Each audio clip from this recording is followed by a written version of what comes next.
Dây chuyền của em à? Dây chuyền của em là 20 củ. Còn một cái nữa, cái quần tam giác của em bao nhiêu? Chào mọi người nha. Hiện tại là ngày 25 tháng 12. Mình đang có mặt tại cái khu Hồ Sen trên núi ở thị trấn ở khu vực xã E So, huyện Phú Thiện, tỉnh Gia Lai nha. Bây giờ mình sẽ đi bốc giá đồ. Tại mình đang gặp một người Đi đâu vậy? Khang Nam Phú 4 đấy. Lâu rồi không gặp, bây giờ anh muốn bốc giá bộ đồ của em được không? Bốc giá đồ của em à? Ui giời, đồ em gì đâu mà bốc. Bây giờ này thì cứ lần lượt thôi, từng cái một từ đầu đến chân nhá. Ok. Anh hỏi. Cho anh hỏi cái khuyên tai của em bao nhiêu? Khuyên tai của em à? Em mua ngày shop á. Tai này thì không đáng giá tiền thôi. 50.000. 50.000 rồi, ok. Tiếp theo là dây chuyền của em. Dây chuyền của em à? Dây chuyền của em là 20 củ. Ôi trời ơi, 20.050.000, ok. Tiếp theo cái áo khoác của em bao nhiêu? Áo khoác của em vừa mới mua hôm qua luôn, mua ở ngoài shop ở Phú Thiện của mình, shop Hà Bơm ấy. Em mua chỉ giá là 1 triệu. Vậy là 21.050.000.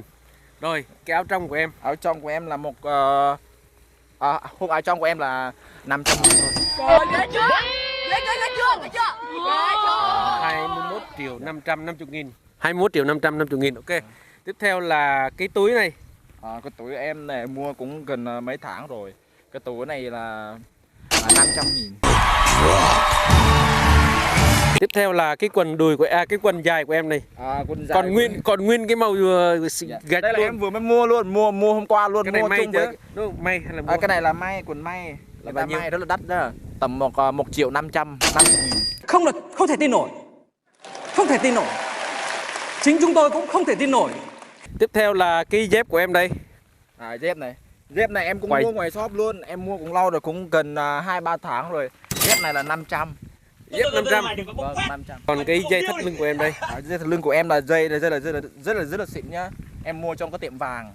Vàng. Vâng, chỉ giá là 200.000 thôi. 200.000. Cái đồng hồ của em bao nhiêu?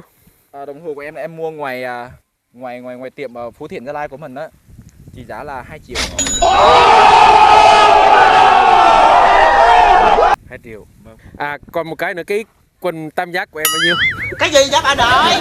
Cái gì vậy? Em rồi, ai cũng có hết, chỉ giá là 30.000 thôi. Cầm hồn lại. Các bạn bắt đầu vì này. Sao cái quần rẻ thế? ai cũng có nha. Anh tưởng phải ít nhất phải 500.000 chứ. Không, 30.000. 30.000 thôi. Thì số tiền bộ đồ của Khang Nam đang mặc trên người có tổng trị giá là 26.330.000. Cái số lẻ 30.000 đây là chính là cái quần tam giác của em ấy nha mọi người.